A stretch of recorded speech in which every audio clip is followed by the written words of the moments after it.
Hi guys, welcome to my very new channel. My name is Esther. I am a mom of three and I am currently living in Ireland. I just had my third baby. My third is just turned literally 3 months, and since I'm in the trenches right now, I thought I would film this video. I wanted to talk about 10 pros and cons about having multiple children back to back to back. So grab a drink and let's talk about it. I never actually planned to have multiple children back to back. In my mind, I was like, okay, I'm gonna have like maybe 3-year age gap, and then my body's gonna be able to rest, and then have another one, so that it's a lot, it's too much. So, but that's not what God chose to do for me. I am grateful for my babies; they are literally my world. But it did not come with no challenges. I have some notes here so that I don't forget. Pro number one, they grow up together. For example, between my first and my second, there's a 2-year age gap, 2 years and a few months. And then between my second and third, there's only just literally 2 years. Somehow they grow together, they have the same toys, they just kind of like go hand in hand, which is great for a parent. I've enjoyed that. I've enjoyed literally watching them play together, be best friends. It's amazing. So I love that. Pro number two, as a mother, you kind of like just give birth to them, whether it's 3 or 4, I don't know, and then you're able to finally take time to snap back, to take care of your body, take care of your mental health, which is amazing. Just getting the birthing stage out of the way and then snapping back. Now, doesn't mean that your body is going to go back to how it used to look before. I don't think that's possible. The people who are able to do it, honestly, props to you, because I don't think I'll be able to go back to my pre-baby's weight. But at least you're able to take care of your mental health and even eating habits. For example, I'm currently breastfeeding and I'm eating like an animal. Like, I can't stop eating or drinking. I want to eat all the time. So once you get that stage out of the way, finally you can be able to take care of that. So pro number 3 is, if you have like other projects, for example, like going back to school, building back your career, or anything as a mother you would like to do, I feel like it's wiser to get the giving birth stage out of the way. Take care of your babies for as long as you want, or for as long as possible, and then finally go back to school or work or anything like that. So to me, that's a pro. I plan to go back to school once my baby turn 1 or 1 in a few months. I would love to go back to school. So once have newborns and diapers in the house, I feel like it's more productive to do that. So pro number 4, at some point they all catch up and have the same routine. For example, for us, the first 2 babies have like the same routine. They take a bath at the same time, they go to sleep at the same time, we pray together as a family, and they sleep through the night. That's so relieving as a parent. And I know our third will catch up at some point as well, where we just give them a bath at the same time, pray together as a family, and then put them to bed all at once. And I can't wait for that. It's the best. There was a friend of mine that was telling me, don't worry, right now you are in the trenches, like seriously, the newborn and craziness and toddlers. But once the newborn gets to like 1.5, 2 years, you're gonna see how they're all gonna have the same routine, maybe go to school at the same time. It comes with its own challenges, but you're gonna be able to sleep through the night. For example, we're blessed. Our first 2 really sleep through the night, except sometimes here and there they wake up in the middle of the night, but nothing crazy. So that means that once our third catches up with that, it's gonna be amazing. At least that's what I think as a mom. Lastly, pro number 5, it's almost like you give birth to built-in besties. That's what's in my head. Our first and second, literally, they play together all the time. They fight over toys, and then 2 minutes later, they make up and they play, they laugh, they become best friends. Honestly, as hard as motherhood is, I think that's probably the best thing about it. literally being able to watch your children grow up together, be best friends. We don't know how they're gonna turn out when they grow up, but at least now it's amazing to watch how amazing they are together. We started teaching them how to be gentle at a very young age, and it's amazing. So that's pro number 5. As nothing in this world is perfect, so is parenting. So we're going to talk about 5 cons of having multiple children back to back to back.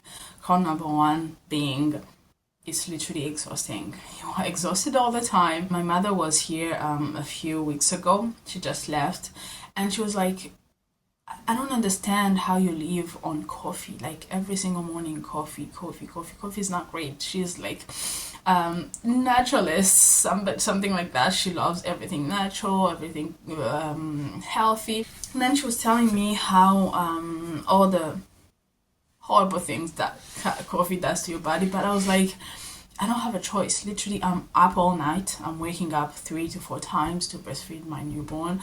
And then during the day, literally, I have to take care of the other 2 and the newborn on top of that. So it's exhausting. There's no rest. Even when she was here, it was amazing to have her, but still, I was exhausted. So it's really truly tiring and exhausting. The good thing is, it does end at some point. You do get to sleep and rest at some point, but those first few years are craziness. Con number 2, this is personal as a mother. I don't know about everybody else, but in my case, I feel like when you decide, or it happens to you that you have multiple children back to back, it feels like everything else is put to pause.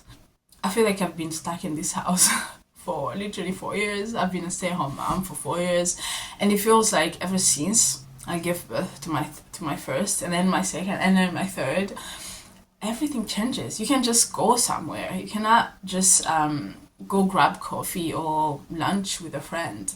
There's a lot of logistics that go into doing all that. So sometimes you're just like, I don't really want to go. I don't want to have to deal with taking a child. Sometimes it's freezing cold outside, or sometimes you can't find childcare. It's a lot. So many things that you used to enjoy, unfortunately, have to be put to pause. At least for the first few years. Doesn't mean that you're not gonna go back to enjoying the things that you used to enjoy, but those first few years feel so isolating because so many things are quite literally impossible to continue to do. Con number 3, this is another personal point for me that happened to us as parents. Some friendships just are not possible anymore. With children, you get really very busy. Life gets busy. Our first now is going to preschool, so there's those school drop-offs and pickups, and everything else feels very busy. And then some friendships just, I wouldn't say fall apart, but it's just not the same as it used to be. And that could, I feel like it could cause issues maybe, I don't know. But some friendships just are impossible. I got married when I was very young. I was probably the first to get married in my friend group. So there are so many friendships that I cannot, unfortunately, continue to have because maybe we just don't understand each other, and just our lives are now very different, which is heartbreaking, but it's real. My toddler is calling me in the background, so we're gonna ignore that. Con number 4. If you live abroad, for example, in my case, I originally come from Burundi, but I'm living in Ireland. For my first 2 kids, I didn't have any support. So I had my first literally at the beginning of the pandemic, and then I had my second soon after that. So we're still into lockdowns and everything. So my parents or siblings could not come to help. So if you don't have support, you live abroad, you live in a different country from your family, it can be really taxing on your mental health. My mom just was able to come when I gave birth to my third. So that means the whole journey of having number 1 and number 2 I didn't have really that kind of support. My husband obviously was there and he was very supportive, but there's something special about having your mother or your mother-in-law, for example, or even your sisters. I do have sisters.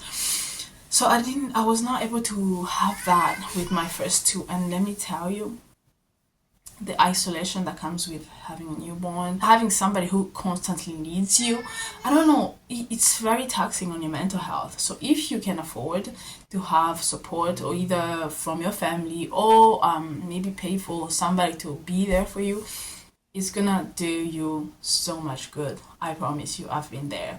So that's another con that actually it should be number one. It should be number one, because my mental health at some point was the worst, especially when I had my second. I don't know why. She had colic, screaming like for the first few months of a screaming baby. Unsettled, did everything that I possibly could, but it was hard. So please find support if you can. If you can't, I'm praying for you. And lastly, con number 5, if you're still here, hi, thank you for being here. Con number 5 is kids are expensive, quite literally. In my case, we were and still are a one income household, and kids are expensive. Like, it's insane. It's very expensive out here. We grew up in what we call a first world country, and I don't know, maybe I didn't realize it, but I didn't think having kids was so expensive, especially when you see that in my country it's very normal for people to have 5, 6, 7, 10, 12 children. So surely it cannot be that expensive if some people choose to have literally 12 children. So here we only have 3, and it's already crazy. Like that food budget, monthly food budget, is insane. Obviously we love our children and we are able to provide for them, thank God, but that's something that I've realized. Kids are very expensive. If you can, prepare yourself, prepare your wallet, because you're gonna see that wallet flying every single week with multiple children. Thank you so much for being here. Comment down below and tell me what you think. Maybe some points I've left out or anything like that. Let's have a conversation in the comments below and subscribe to my channel. Ciao.